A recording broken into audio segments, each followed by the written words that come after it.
What's up, guys? Brian Fritz of Network 126. So in preparation to go to the scrap metal yard, I decided to just go ahead and strip this old radiator down from my car that I replaced a few months back.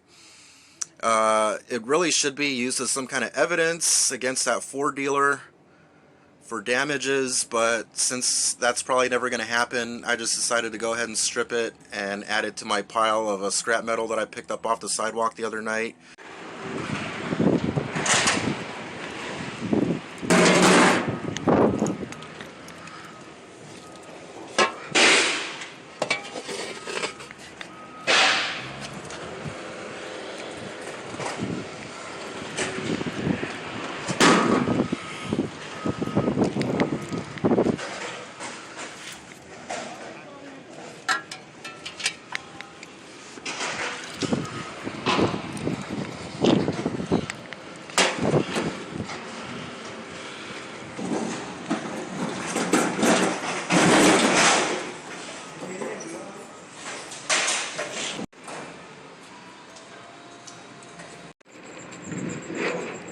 $9.63, guys. So there you have it, guys. Should I have gotten more? What do you think? Leave your comments down below.